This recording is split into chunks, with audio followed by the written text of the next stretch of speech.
अभिनंदन है। जैसा कि अभी अध्यक्ष जी ने बताया कि हमारी वीरांगना माता अहिल्याबाई होलकर जी की त्रिशताब्दी के उपलक्ष्य में भारतीय जनता पार्टी ने जो कार्यक्रम डिज़ाइन किए हैं उसकी जानकारी आपको माननीय जिलाध्यक्ष जी के माध्यम से दी गई है। भारतीय जनता पार्टी एकमात्र ऐसा राजनीतिक संगठन है जो हमारे देश में इस प्रकार की विभूतियाँ हैं, उनके जन्मदिवस, उनके पुण्यतिथि को मनाने का काम करती है। दूसरा, उनके विषय में जनता के बीच में, समाज के बीच में जो उनके बलिदान हैं, जो उनके किए गए कार्य हैं, उसकी व्याख्या भारतीय जनता पार्टी के कार्यकर्ताओं के माध्यम से की जाती है। हम सब सौभाग्यशाली हैं कि हमने भारत जैसी पुण्य भूमि पर जन्म लिया, जहां अहिल्याबाई होलकर जी जैसी वीरांगनाओं ने अपने युद्ध कौशल के माध्यम से और न्यायप्रियता के माध्यम से महिला सशक्तिकरण की दिशा में भी बहुत कार्य किए हैं। अहिल्याबाई जी एक साधारण किसान के घर में उनका जन्म हुआ और उनके पिताजी जो महाराष्ट्र के अहमदनगर के गांव में पाटीदार थे। पाटीदार मतलब जैसे हमारे यहाँ लोकल। एक बार जो माले साम्राज्य के संस्थापक थे तो उनका किसी कारण से उनके गांव की तरफ से जब जाना हुआ तो उस समय पर अहिल्याबाई जी जिस समय 8 वर्ष की थी तो उनकी भक्ति या सेवा भाव को देख करके वो प्रभावित हुए और उन्होंने अपने बेटे से 8 वर्ष की आयु में ही उनका विवाह किया। उसके पश्चात अहिल्याबाई जी क्योंकि धार्मिक प्रवृत्ति की थी और उन्होंने जब अपना कार्यकाल उस मालवा साम्राज्य का संभाला और जो भी निर्णय उनके माध्यम से दिए गए, तो जैसे कोई भी शासक है वो अपने हस्ताक्षर करता है, तो माता अहिल्याबाई जी श्री शंकर लिख करके अपनी श्रद्धा भाव शंकर जी के श्री चरणों में अर्पित करती थी। उनकी न्यायप्रियता के विषय में कई उदाहरण देखने सुनने में आते हैं, लेकिन बहुत प्रचलित कथा जो इंदौर में एक आड़ा चौराहे है उसके नाम से भी प्रचलित हुई है कि उनका बेटा रथ से जब इंदौर के बाज़ार से गुजर रहा था तो वहाँ एक गाय का बछड़ा उनके रथ से टकरा करके उसकी मृत्यु हो गई। तो वो गाय बेचारी बड़ी दुखी होकर के अपने मृत बछड़े के पास में बैठी हुई थी। तो उसी के बाद में अहिल्याबाई जी अपने रथ से जब वहाँ से निकल करके जा रही थी तो उनकी नज़र पड़ी। उन्होंने जानकारी की कि भाई ये क्या घटना हो गई है, यहाँ कैसे भीड़ इकट्ठा है, ये गाय कैसे बैठी हुई है, बछड़ा कैसे। मैं वापस राजमहल में पहुँची और उन्होंने जो उनकी जेठानी थी उनसे पूछा कि भाई अगर ऐसी कोई घटना हो जाए, कोई माँ के सामने उसके बेटे की हत्या कर दे तो उसको क्या दंड देना चाहिए। तो उन्होंने कहा कि भाई उसको मृत्युदंड मिलना चाहिए। तो उन्होंने तत्काल प्रभाव से अपने बेटे को बुलाया और सैनिकों को आदेश दिया कि भाई इसको बांध करके डालो और इसके ऊपर से जो रथ है वो निकाल करके इसको दंड दिया जाए। तो वहाँ जितने भी सैनिक थे वो बांध तो दिया बेटे को, लेकिन वो रथ पे सवारी करने के लिए, उसको चलाने के लिए कोई भी वहाँ सेना का सैनिक तैयार नहीं हुआ। वो सब समझाने लगे कि रानी साहिबा जी आप जो है उनको माफ़ कीजिए। लेकिन फिर तत्काल प्रभाव से महारानी जी ने, माता जी ने क्या काम किया कि उन्होंने स्वयं रथ की लगाम संभाली और जैसे ही वो आगे बढ़ने लगी तो एकदम से वहाँ, क्योंकि वो ईश्वरीय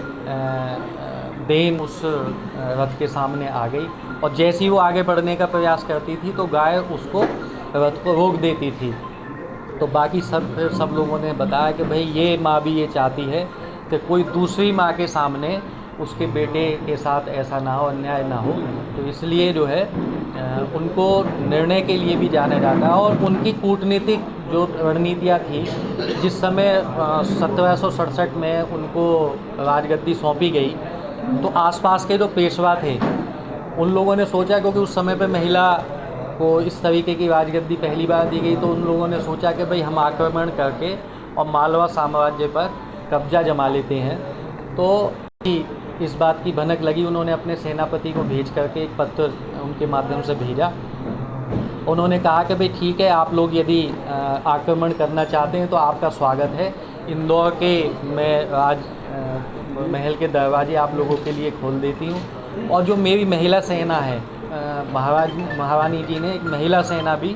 उस समय पर बनाई थी और वो बड़ी सशक्त थी, वो युद्ध कौशल में भी निपुण थी। तो उन्होंने जब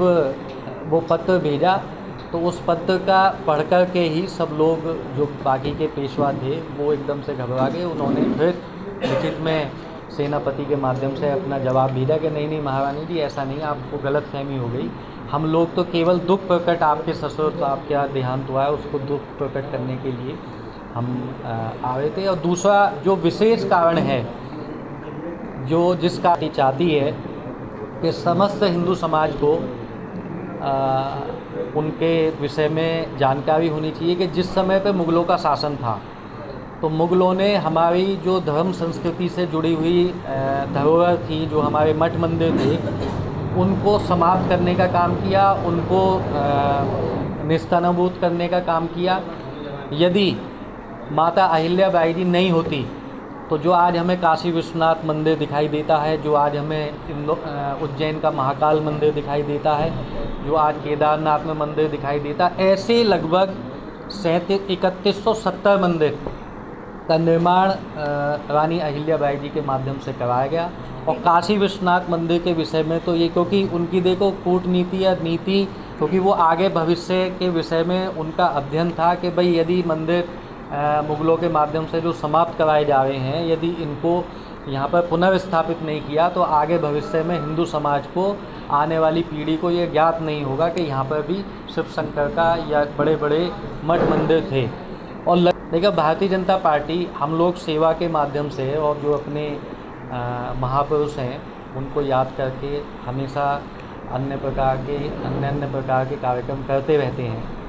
अन्य दलों को तो अगर आप पूछ लेंगे तो जो उनके भी संगठन के लोग ऐसे पुराने रहे हैं तो उनको भी भूल जाते हैं, लेकिन हम देश में जितनी भी इस प्रकार की वीरांगनाएँ हुई हैं, ऐसे महापुरुष हुए हैं, उनको याद करने का काम करते हैं। दूसरा, समाज में भी इस बात का मैसेज और निवेदन करते हैं कि भाई आप भी उनके पद चिन्हों पर चलें, जिससे कि आने वाले भविष्य में सशक्त भारत और सशक्त देश का निर्माण हो सके। कब से कब तक चलेगा और क्या इसका मोटिव है? तो माता अहिल्याबाई होलकर जी की 300वीं जन्म शताब्दी वर्ष के उपलक्ष्य में भारतीय जनता पार्टी द्वारा महिला सशक्तिकरण, पंचायत प्रतिनिधियों का सम्मेलन, नदियों के घाटों की सज्जा, नदियों की महाआरती, इस प्रकार के 11 दिन के विभिन्न कार्यक्रमों का आयोजन तय किया है। और उन आयोजनों के माध्यम से माँ अहिल्याबाई होलकर के जीवन चरित्र को लेकर के एक प्रदर्शनी, जिला स्तरीय बड़ी प्रदर्शनी का आयोजन, इन सारे कार्यक्रमों के माध्यम से समाज के अंदर माँ अहिल्याबाई होलकर जी के द्वारा किए गए कार्यों को पहुंचाने का भाव से भारतीय जनता पार्टी ने अपने महापुरुष आदरणीय अहिल्याबाई होलकर जी की जन्म शताब्दी के उपलक्ष्य में ये 11 दिन के कार्यक्रम बनाए हैं। और 20 तारीख से ये कार्यक्रम, सबसे पहले महिला सशक्तिकरण दौड़ से ये कार्यक्रम प्रारंभ होंगे और अंतिम दिन 31 तारीख को, जिस दिन जन्म शताब्दी है, उस दिन बड़ी जिला संगोष्ठी का आयोजन, जिसमें आगरा जनपद के समाज के प्रत्येक वर्ग के प्रबुद्ध लोगों की एक संगोष्ठी का आयोजन होगा।